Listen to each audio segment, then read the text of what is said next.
qui nous reste dans le Gabon. Mais enfin, et ensuite, il y a une deuxième dame qui arrive, on ne connaît pas où elle vient, elle est gabonaise, paraît-il, certes, elle vient, qui s'appelle Madame Ongaï Nadine. Elle vient, qui a reconnu, elle-même en 2017, elle a reconnu que c'est un village habité par des autochtones, des naissances de ce village. Elle a reconnu ça. Elle est vivante, elle peut témoigner. Mais cette dame-là, elle vient, après avoir gagné la décision contre la SCI Alizé, cette dame-là, elle vient refaire recours dans la même parcelle laquelle nous avions gagné contre la SCI Alizé. Elle amène les géomètres de la NUTTC. Je ne dis pas que tout le monde de la NUTTC est seul, mais vous connaissez tous, le Gabon connaît comment la NUTTC fonctionne. Elle vient, elle amène les géomètres, nuit et jour, même le dimanche. Moi, je suis le gardien de mon village avec toute la famille. On est obligé de faire aux gendarmes tous les jours, faire comment vous appelez ça, les plans de décision, faire les plans de bornage, faire les plans d'affichage. Nous sommes ici dans l'eau. On a la chance parce que la saison est arrivée, la saison sèche est arrivée. En saison de pluie, vous ne pouvez pas rentrer ici. Vous ne pouvez pas rentrer ici en saison de pluie. Mina, c'est faux. Vous voyez que Dieu nous donne. On nettoie le village, les villageois même nettoient leur village. On ne peut pas vous dire combien ça coûte. Mais Madame Ongaï, elle vient avec des techniciens, soit disant qu'elle est venue borner de vous à moi. Est-ce qu'on peut borner un terrain dans l'eau, dans les mangroves? On est comment? Disons-nous la vérité, on est Gabonais, c'est chez nous, c'est notre pays. Est-ce qu'on peut borner un terrain? L'affichage qu'elle a des documents qu'elle a exhibés, qu'elle a l'affichage. Où? On n'a jamais vu ça. Les gens habitent ici, ils n'ont jamais vu. Ils n'ont jamais vu. Moi-même, j'habite ici, je ne l'ai jamais vu. Jusqu'au titre foncier. Donc, moi et ma famille qui m'accompagne, et Dieu et les ancêtres, nous disons non. La même Madame Ongaï a des problèmes derrière l'océan d'Angondje, a des problèmes chez Maman Odile à Malibé. Nous disons non. Zoboyok, c'est notre village. Nous disons non. Et comme nous, on ne peut pas aller discuter les terrains dans le Haut-Togo, dans son village, ça pourtant connaît la porte centrale. À un moment donné, on dit non. Ça, c'est trop. Regardez les investissements qu'on est en train de faire. Heureusement que la saison est arrivée et le peuple ghanéen qui travaille ici, qui nous aide, on paye. On paye. Je ne peux pas vous dire le montant. Aujourd'hui, nous sommes là, dans une partie sec. Ce sont ceux qui nous comme ça. Et c'est nous-mêmes qui faisons les morcellement comme ça. Le morcellement familial. Madame Ongaï n'a jamais posé un chevron ici, soit disant que c'est chez elle. Mais sinon, allez donner le pouvoir à la NUTTC pour avoir certaines signatures de dossiers qu'elle a présenté au parquet. Parce que moi, nous, on a porté Madame Ongaï plein au parquet. Elle a mené les dossiers. Heureusement qu'il y a une enquête qui s'est ouverte là-dedans. Donc, nous, on dit, trop c'est trop. Les villageois souffrent dans leur pays. Les villageois souffrent dans leur pays. Chacun de nous sait où il vient. Chacun de nous doit reconnaître sa route. Donc, arrêtez d'emmerder les villageois, moyen par moyen. Laissez-nous notre village tranquille. Laissez-nous tranquille. Donc, nous disons, les autorités compétentes. En premier lieu, le président de la République, M. Oligui Nguema, vous deviez prendre conscience de ça. Parce que le 30 août, vous avez dit que le foncier, vous deviez voir ça. Vous deviez voir le foncier au sol. Et pour renouveler le foncier, vous deviez voir tous les dossiers qui ont été créés, les SCI, façon. Pas de projet. Il n'y a jamais eu un projet, tous les SCI qui ont été créés. Donc, monsieur le Président, nous vous demandons pardon avec toute l'équipe qui est là et ceux qui ne sont pas là de regarder ce dossier. Et le ministre de l'Habitat, vous deviez regarder tous les dossiers qui sont de vos murs pour pouvoir bien visionner ça. Et ça, on vous adresse la parole. Il y a d'autres interventions qui vont arriver. On ne fait que commencer. Parce que trop c'est trop. Le ministre de l'Habitat, vous deviez regarder ça. Et vous deviez rendre compte au président de la République. Parce que trop c'est trop. On pleure tous les jours. On vient nous arracher nos villages. On pleure tous les jours. Et ce n'est pas bien. On est Gabonais. Et c'est notre seul village. À un moment donné, on va où? On va les Madame Ongaï vend les terrains. Elle n'a pas de projet, elle vend les terrains dans le village des villageois. Est-ce que c'est normal? Nous, on dit non. Donc, à partir d'aujourd'hui, le DG de la NUTTC, vous deviez regarder ça. Vous deviez regarder ça, monsieur le DG. Vous êtes mon grand frère ou mon petit frère, je ne sais pas trop, mais vous deviez regarder ce problème-là.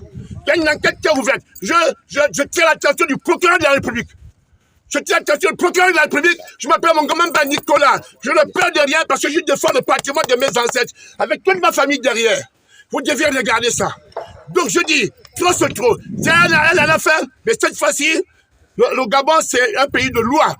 Faites la justice là-bas avant que les villageois ne se lèvent. Avant que la population ne se lève, hein. Monsieur le Président, vous avez besoin de la population en 2025. Vous avez besoin de la population, nous sommes là. Donc, faites attention, regardez ça avant que la population se lève. Sinon, nous-mêmes, on va faire justice pour protéger nos biens à nous, laissés par nos ancêtres. Né là, en Zorboyor, ça s'appelle village Zorboyor, derrière le marché de premier campement, la route pavée. Donc, je tire à votre attention de faire attention. Et que Madame Ongaï, qu'elle arrête d'arracher les terrains, les villages, des villageois, qu'elle n'a pas de projet, elle ne fait rien, elle vend, elle prend cet argent, elle fait ce qu'elle veut avec, et les villageois les met sur la tête. Nous, on dit non. Zorboyor, on dit non. Ceux qui ont des problèmes avec Madame Ongaï, sortez de vos trous, venez dire la vérité devant les gens. À un moment donné, on en a marre. Monsieur le Président, on vous remercie. Dans mes songs, en cherchant les documents, ne pouvant les retrouver, la mort viendra finalement par avoir raison d'elle en 1998. En 1998, lorsque Dame Songé meurt, la famille des Songé, sa véritable famille, et sa sœur unique, Dame Ampoumé Marie-Thérèse, vont se saisir du dossier qu'ils connaissaient déjà en disant « Cherchez-nous les documents du terrain, remettez les documents aux ayants droit et n'allez plus récupérer l'argent des loyers là-bas. » La situation va rester telle, vu que M. Lego, étant le responsable choisi par la famille, là on est dans un cas d'abus de confiance. Les parents ont fait confiance à un homme qui n'est pas de sang. On lui a fait confiance et il a usé de cette confiance. M. Lego va nous mener en bateau de 1998 à 2007, tout en récupérant l'argent des loyers, en prétendant que ces loyers-là vont nous être restitués. Sur 9 ans, nous sommes à près de 30 millions de francs que Lego a en possession. En 2007, nous allons monter au créneau en disant « Monsieur Lego, c'est trop ». Au sortir de la réunion chez le chef coutumier, nous allons prendre un huissier de justice, Feu Maître Edou Ernest, qui va séquestrer les biens. Donc tous les mois, c'est lui qui viendra recouvrer les loyers. Pendant ce temps, nous nous préparons à la réplique de ce dossier. Au moment où nous étions pour parler avec la famille des Songé, M. Lego va au tribunal en 2007, toujours. Il nous porte plainte au tribunal pour expulsion aux véritables héritiers, aux enfants qu'on lui avait légués en 1990. Que les gens entendent bien la sorcellerie. Les enfants qu'on vous a remis, quelqu'un est décédé, on te donne les enfants, garde. En 2007, il nous amène au tribunal pour expulsion. Il est de cette famille. J'habite le terrain de nos parents. J'ai construit à la sueur de mon front. Mes soeurs, mes frères, à la sueur de leur front. Je suis locataire chez M. Lego de 250 000 francs par mois. Dans la facture que M. Moukarim, il faut qu'on l'entende. Il faudrait que les autorités arrêtent M. Moukarim. Dans la facture qui va sortir, moi je dois payer 42 millions. Donc le tout fait près de 200 millions de francs que ma mère et moi, propriétaires de chez nous, nous devons reverser à M. Lego, soi-disant qu'il le fait pour le compte de la succession Essongé. Je veux vous rappeler que là, la succession Essongé fermée il y a 15 ans. M. Lego n'a pas obtenu une ordonnance de réouverture de la succession Essongé. Le tribunal n'a pas annulé la paternité de Dame Ampoumé. Le tribunal n'a pas annulé toutes les démarches que nous avons produites. Donc, je ne sais pas comment, je ne suis pas magistrat, mais je sais que c'est impossible. Lego ne peut pas nous poursuivre. Alors, on sort de là, notre avocat va au tribunal. Nous déposons tout ce qu'il faut. Les juges ne regardent pas nos documents. Ils ne n'écoutent pas ce que notre avocat dit. Ils ne lisent pas les conclusions de notre avocat. Ils décident de confirmer, d'entériner le rapport de M. Moukarim. Sur quelle base? Un rapport faux, 2018. On entérine le rapport de M. Moukarim. Lorsque notre avocat verra ça, il ne va pas s'arrêter là. Il va demander une audience au fond. Lorsque vous allez au fond, ça voudrait dire que si on avait oublié de vérifier la virgule là-bas, on va vérifier ça au fond. Ils vont au fond, ils font la même chose. Le juge ne va pas s'arrêter là. Ils vont confirmer le paiement à M. Lego de plus de 200 millions de francs. La seule chose qu'ils vont faire, c'est de rejeter la demande d'expulsion de M. Legault face aux députés que nous sommes. Mais au sortir de là, nous allons nous demander, l'expulsion est rejetée, mais nous payons 200 millions à l'euro. Sur quelle base? On se dit que bon, là-bas quand même, on va trouver des juges qui vont comprendre. Les juges ils ne regardent pas notre partition. On n'a pas d'éléments à présenter. Nous n'avons pas déposé de requêtes d'appel, de conclusions d'appel, tout ce qu'ils ont raconté dans la décision. Ils vont faire quoi? Plutôt que de régler le problème de la démarche des 200 millions, leur avocat, Maître Mindou Moussirou, qui connaît bien, parce que c'est un complice, je le dis, c'est un complice d'usurpation de titre de propriété avec son client. Il va demander à la Cour de reconsidérer l'expulsion qui avait été rejetée en faveur des véritables héritiers que nous sommes. Et les juges, très bien intelligents, très bien gérés, manipulés par les voix, vont tout de suite accepter, mais que les gens m'entendent. Est-ce qu'il y a un locataire qu'on peut expulser sans avoir donné le préavis? On vous donne d'abord un préavis.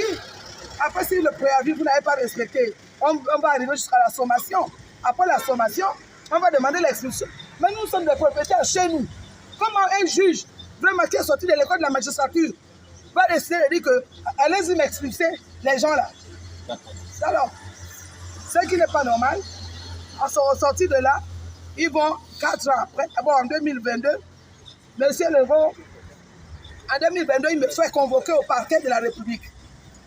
Il envoie d'abord des huissiers ici et des policiers du commissariat central venir menacer mes enfants en disant qu'ils viendront me notifier d'une décision.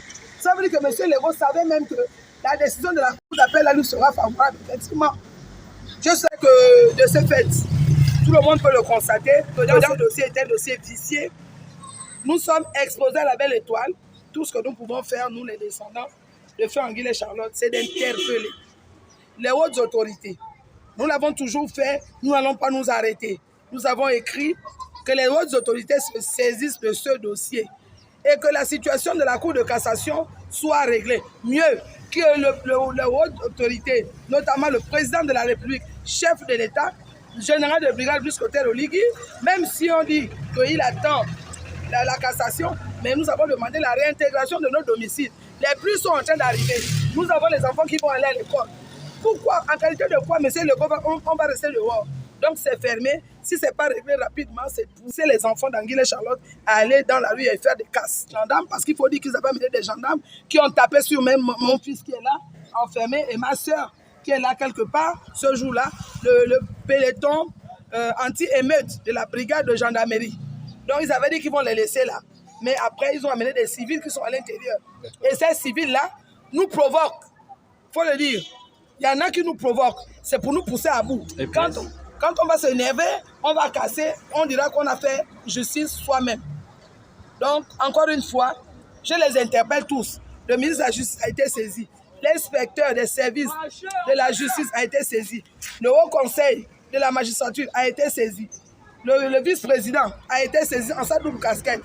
Le vice-premier ministre en double casquette a été saisi. Le tribunal, ils sont saisis. Nous attendons leur réaction. Merci. Un dossier qui a tout l'air d'une corruption. Parce que de 2015 à 2024, vous allez vous rendre compte que toutes les décisions qui ont été rendues sont des décisions biaisées. Ça veut dire qu'on n'a même pas besoin de chercher à savoir est-ce qu'il y a corruption à l'intérieur. Il faut le dire. Donc le ministre de la Justice a été saisi. Qu'il agisse à ce niveau. Il a été saisi, il a épluché le dossier, il sait ce qu'il y a à l'intérieur, y compris l'inspecteur des services de la justice dont nous avons sollicité le titre. Quand on est face à un dossier vicié où la corruption est patente, on ouvre un audit. Je suis Maman Yvonne, j'habite les endroits depuis 1989. Nous sommes venus là. C'était une forêt de marécage, de palétuviers. Et comme tout Gabonais, auparavant c'était nos parents qui étaient là. Quand nous sommes venus, pour certains c'est pour les études, pour d'autres c'est le travail.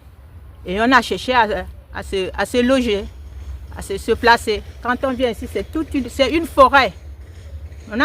On va chercher à valoriser notre endroit.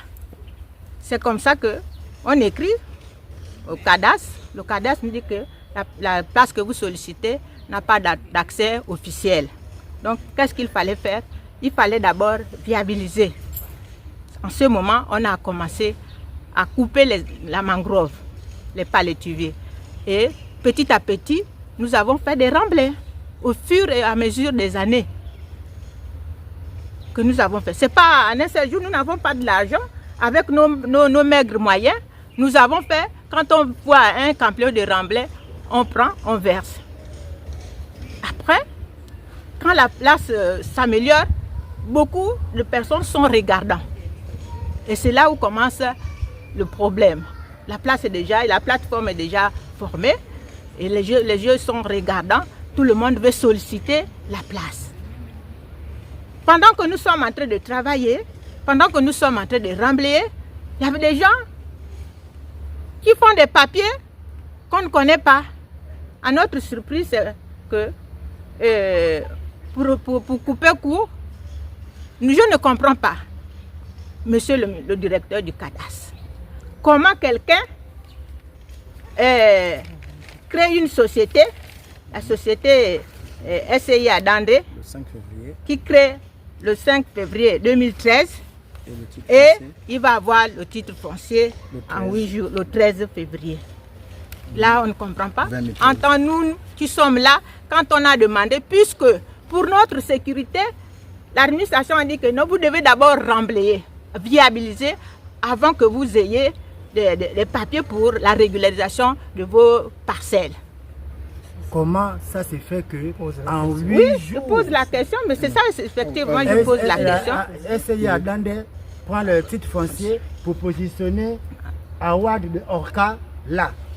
Et nous mettre toutes les maisons là dans leur titre foncier. Ils viennent nous trouver en 8 jours. Ils prennent nos terres, même nos maisons, ils mettent dans leur titre foncier. Qui a signé leur titre foncier là? Qui a validé les documents qui font qu'ils soient là, qu'ils nous piétinent, ils nous arrachent tout, ils détruisent nos vies. On a tout perdu. On a tout perdu. J'ai fait la prison là, pour ce terrain là. Ils m'ont fait arrêter. Le dossier a disparu, j'ai fait 6 ans de prison. Parce que j'étais comme un mort. Pas de dossier à la prison centrale, pas de dossier au tribunal. Il a déjà payé parce que j'étais le seul ici à le menacer, à casser même les engins. J'étais la menace. Donc aujourd'hui, on dit merci. On commence par, là on casse la voie d'accès là, le bâtiment là. On va nous mettre la canalisation et puis on va se débrouiller à reconstruire un peu. On sort du faux titre foncier qu'ils ont monté pour avoir nos propres documents. Parce qu'aujourd'hui même, ça c'est une situation qui nous bloque. Vous êtes dans un titre foncier. Vous faites les papiers comment? Donc vraiment on revoit toute cette situation-là. C'est pas normal. Est-ce que ce titre foncier d'abord est d'abord valable? Il n'est pas considéré. Donc nous demandons en fait, au président de la République. Que ce titre foncier, nous ne sommes même pas dans un titre foncier. Parce que c'est déjà un titre foncier qui n'est pas valable. Ça veut dire que parce que la traçabilité du terrain d'Adandé, nous sommes hors. Nous ne sommes pas dedans. Lorsqu'il fait son titre foncier qui n'est pas valable, ça veut dire que nous ne sommes même pas dans son titre foncier. Donc c'est un peu ça ma contribution. Nous voulons toujours interpeller les autorités pour venir vraiment en aide, venir écouter vraiment le cri d'alarme que nous lançons depuis là. Voilà. Nous lançons un cri d'alarme depuis longtemps. Et nous avons déjà vu le début. Nous espérons que ça va continuer. Et vraiment nous allons être à l'aise. Que les travaux ne s'arrêtent pas parce qu'il a encore allé mouiller. Il a encore Merci. Maintenant, si le président peut venir sur le terrain vivre lui-même, voir la population, la réalité du terrain.